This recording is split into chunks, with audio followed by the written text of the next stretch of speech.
तो आज मैं जिस मूवी को एक्सप्लेन करने वाला हूँ, ये मूवी साउथ की एक ऐसी मूवी है जिस मूवी ने तहलका मचा दिया था।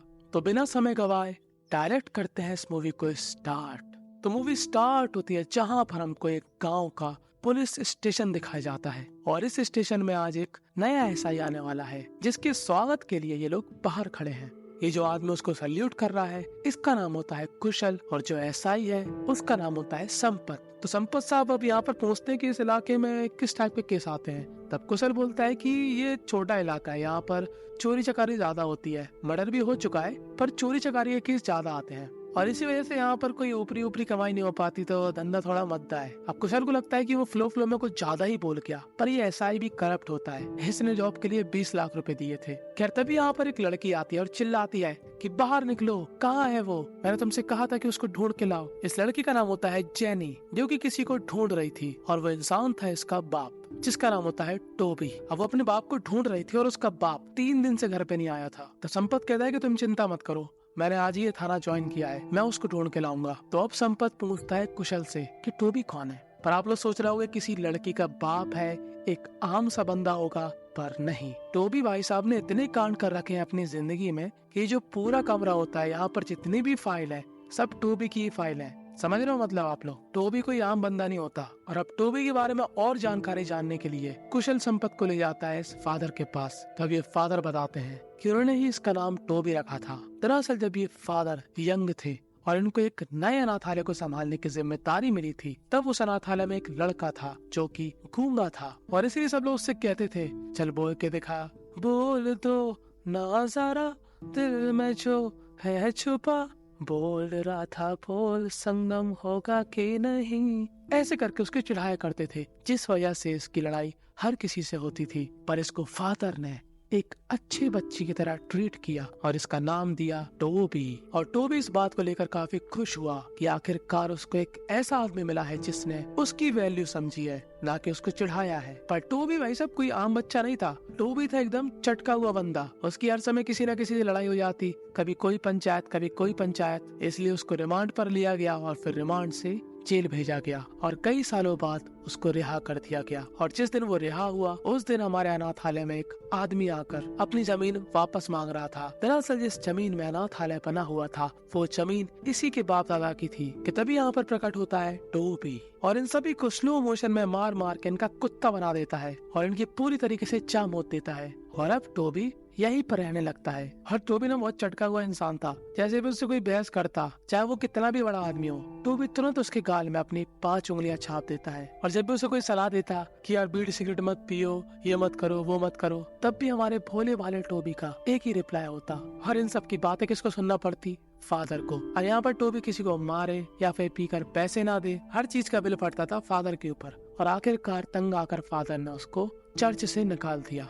अब यहाँ पर फादर भाषण दे रहे होते हैं कि जानवरों को नहीं मारना चाहिए, अपने पेट पूजा के लिए किसी भी जानवर की हत्या नहीं करनी चाहिए। कि तभी हमारा टोबी प्रकट हो जाता है मछली लेकर। दरअसल टोबी को मछली पकड़ना उसके एक दोस्त ने सिखाया था और अब संपत और कौशल उस दोस्त के पास जाते हैं और इस आदमी का नाम होता है दामोदर। दामोदर संपत को बताता है कि उसकी टोबी से ऐसी मुलाकात हो गई थी। वो नदी किनारे बैठा हुआ था। दामोदर ने टोबी से पूछा कि तू यह मेरे साथ काम करेगा? तब टोबी ने कहा कि मैं बोल नहीं पाता और मुझको मछली पकड़ना सीखनी है। तब दामोदर कहता है कि वो तेरे को मैं सिखा दूंगा, पर क्या तू मेरा असिस्टेंट बनेगा?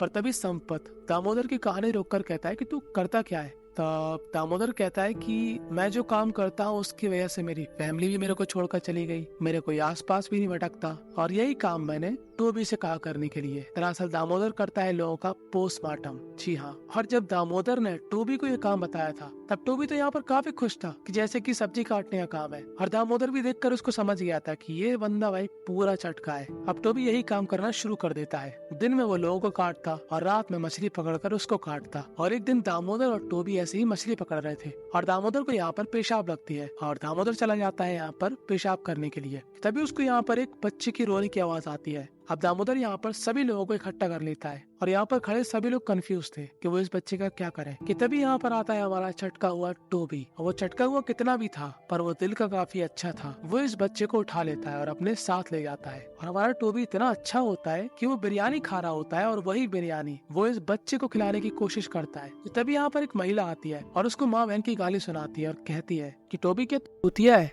वो एक छोटी सी बच्ची है, उसको दूध पिला। और अब टोबी इस बच्चे की जी और जान से परवरिश करना शुरू कर देता है। इस बच्ची का नाम फादर डिसाइड करते हैं जो कि था जेनी। जेनी थोड़ी बड़ी हो जाती है, उसका स्कूल में एडमिशन करा दिया जाता है। पर जेनी ऐसे बात नहीं किया करती थी, आप कैसे हैं पिताजी, नहीं। जेनी डायरेक्ट लेती थी टोबी का नाम कि टोबी इधर पे आ, टोबी तू क्या कर रहा है, टोबी तू क्या पागल है, टोबी ऐसा मत कर, इस तरीके से। और टोबी अपनी जिंदगी में काफी खुश था और इसलिए आज वो पीना चाहता है पर उसके पास पीने के पैसे नहीं होते। तो हमारा चटका टोबी क्या करता है, वो अपने आप से दारू बनाने की कोशिश करता है और यहाँ पर हो जाता है ब्लास्ट और इन तीनों को ही पुलिस पकड़कर ले जाती है। और ये लोग यहाँ पर बैठे होते हैं कि तभी एक कांस्टेबल काफी सादा खूबसूरत सी महिला को लेकर अंदर आता है और इस महिला को देखकर हमारा टोबी पूरी तरीके से मंत्र मुक्त हो जाता है। वो इस लड़की को देखकर काफी खुश हो रहा था और इसके साथ परिवार बसाने के ख्वाब पिरो रहा था। पर इस महिला को लेकर एक छोटी सी नहीं एक बड़ी सी समस्या थी जिसके बारे में टोबी को नहीं मालूम था। ये महिला दिखने में तो थी काफी प्यारी पर वो थी धंधे वाली। She is a working woman and Toby don't know what she do for a living. That's why Toby think about her every time. Now our Toby truly love her. He think about her every time. Sorry, Hindi के लिए दो दवाएं। खैर jenny को ये बात मालूम चल जाती है कि टोबी उस औरत के प्यार में लट्टू हो चुका है और अगले दिन हमारी जेनी उसको ले जाती है सीधा इस महिला के पास और इस महिला का नाम था सावित्री। जेनी जाती है सावित्री से बात करने। तब जेनी समझाती है कि टोबी को तुमसे फूका हुआ प्यार हो गया है। पर ये बात सावित्री को मालूम है कि वो क्या काम करती है। तो सबसे पहले वो ये बात बताती है टोबी को कि what she do for living. She say I am a working woman, मैं एक धंधे वाली औरत हूँ तो मैं तेरे से शादी नहीं कर पाऊंगी। पर टोबी को इन सब बातों से क्या फर्क पड़ता था, उसको यही नहीं मालूम था कि धंधे वाले का मतलब क्या होता है। सावित्री कहती है कि देख मैं तेरी दोस्त बन सकती हूँ, उससे ज्यादा कुछ भी नहीं। और अब ये लोग साथ घूमते हैं, फिरते हैं, खाते हैं, पीते हैं। और जो हमारी जेनी थी वो अब बड़ी हो चुकी है पर उसके साथ स्कूल में भी छेड़छाड़ के मामले हो रहे हैं, इसीलिए वो पढ़ाई लिखाई छोड़कर अब काम करने का डिसाइड करती है।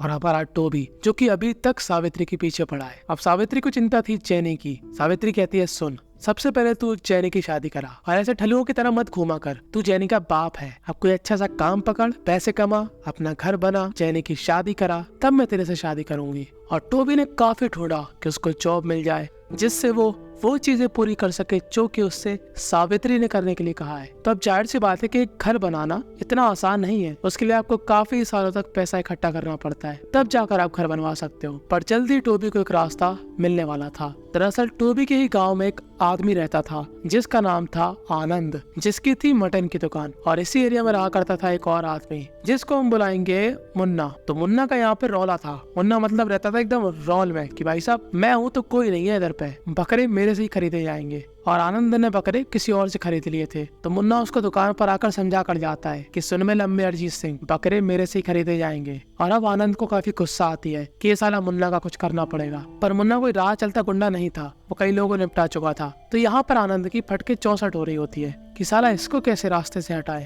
तो आनंद को याद आती है टोबी की। तो टोबी यहाँ पर इशारे करके बताता है आनंद को कि उसको एक घर चाहिए। तो आनंद कहता है ठीक है फिर मैं तुझको घर दे दूंगा। और टोबी यहाँ पर सभी के सामने मुन्ना के आदमियों को मारता है और बाद में मुन्ना का इस दुनिया से राम नाम सत्य कर देता है। और टोबी को मिल जाता है उसका घर जहाँ पर वो सावित्री से शादी कर लेता है। पर बाद में उसको पुलिस पकड़ लेती है और उसको हो जाती है कुछ सालों की सजा। और जब कुछ सालों बाद टोबी छूट जाता है तब यहाँ पर उसको लेने आते हैं जेनी और दामोदर। और टोबी को समझ में नहीं आता कि उसको लेने सावित्री क्यों नहीं आई। तो दरअसल बात कुछ ऐसी थी कि देखो टोबी भाई साहब ने एक को निपटा दिया है और भाई साहब जेल चले गए हैं। अब उसकी बीवी का ख्याल कौन रखेगा, उसको कौन पैसे ला कर देगा। तो सावित्री ने यहाँ पर एक अमीर आदमी से शादी कर ली थी। और ये जानकर टोबी के दिल के टुकड़े हो जाते हैं। पर टोबी क्या कर सकता था, वो अगले दिन अपनी बेटी के साथ काम पर जाता है। अब यहाँ पर जो जेनी थी उसका एक आदमी से नैन मटक्का हो गया था। और जब यहाँ पर आनंद आता है तब वो टोबी को देखकर कहता है कि टोबी एक काम है,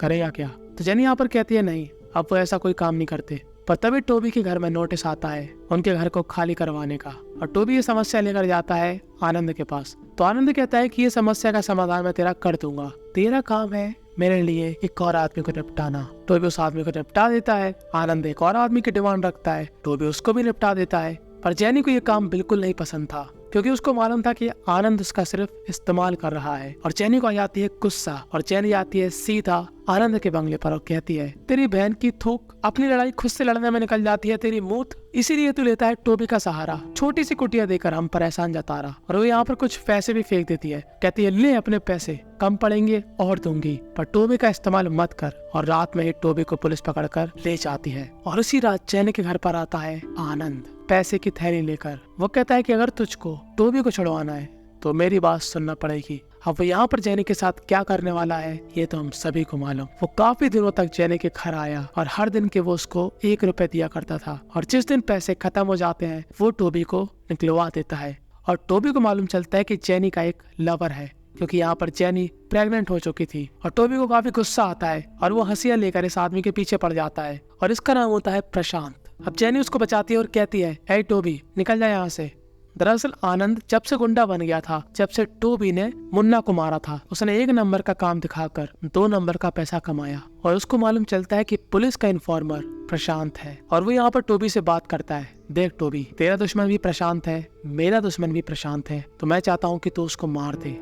और वह चुपके से जाकर प्रशांत का गला पकड़ लेता है। और प्रशांत की जान जाने ही वाली होती है कि तभी यहाँ पर जेनी आ जाती है, और वो यहाँ पर प्रशांत को बचा लेती है। और वो टोबी पर काफी गुस्सा होती है। टोबी कहता है कि तूने उसके लिए अपने बाप को छोड़ दिया। तब जेनी कहती है, अबे एहसान फरामोश, तू जब जेल में था ना तो रोज आनंद मेरे घर पे आया करता था और मेरे साथ वो क्या करता था ये बात जब तू सुनेगा ना तो तू रोएगा। 1-1 पाई दिया उसने मुझे हर रात की, तब जाकर उसने तेरे को छुड़ाया है। और जेनी कहती है, अगर तू फिर से उसको मारने जाएगा वो फिर से तेरे को जेल भिजवा देगा, फिर मुझे किसी न किसी के साथ गलत काम करना पड़ेगा तुझे छुड़वाने के लिए। और टोबी यहाँ से चला जाता है और 2-3 दिन तक घर नहीं लौटता। और जेनी अब परेशान हो जाती है, वो उसको 2-3 दिनों से ढूंढ रही थी और इसलिए जेनी थाने गई थी। अब आपको याद आ गया होगा वो पहला सीन जो हमने देखा था। तो अब कहानी प्रेजेंट से ही स्टार्ट होगी। तो अब 2-3 दिन बाद यहाँ पर टोबी आता है, पर यहाँ पर प्रशांत तो होता है पर जेनी नहीं होती। दरअसल प्रशांत कहता है कि मैं काफी दिनों से जेनी को ढूंढ रहा, कि तभी यहाँ पर आनंद के गुंडे आ जाते हैं और वो टोबी और प्रशांत दोनों को ही काफी बुरी तरीके से मारते हैं। अब इन दोनों को ही हॉस्पिटल ले जाया जाता है, जहाँ पर प्रशांत का राम नाम सत्य हो गया था, पर टोबी हमारा यहाँ पर बच गया था, पर वो बेहोशी में था। और यहाँ पर संपर्क भी आ चुका था टोबी को देखने के लिए। संपर्क यहाँ पर पूछता है कि जेनी कहाँ पर है। तभी ये डॉक्टर कहता है कि मेरे ख्याल से जेनी अब इस दुनिया में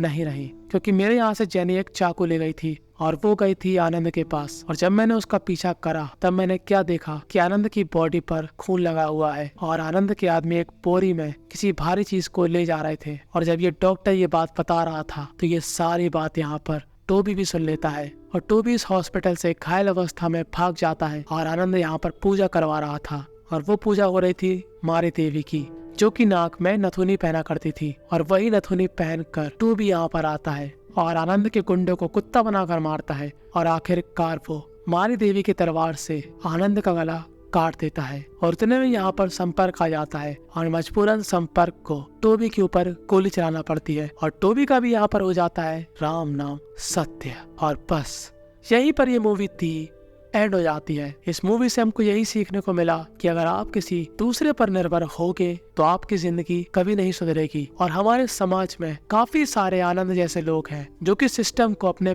पैरों के नीचे दबा कर रखते हैं, और पिसते कौन है? हम जैसे आम आदमी लोग। तो इन परिस्थिति से बचने के लिए हमको क्या करना चाहिए? अगर आपके पास कोई सुझाव है तो कमेंट में अपनी राय जरूर बताना। अगर आप ऐसी ही इंटरेस्टिंग इंडियन मूवी देखना चाहते हो तो मेरे सेकंड चैनल बोलो वर्सेस को सब्सक्राइब करना मत भूलना। अगर आप चाहो तो टेलीग्राम भी ज्वाइन कर सकते हो।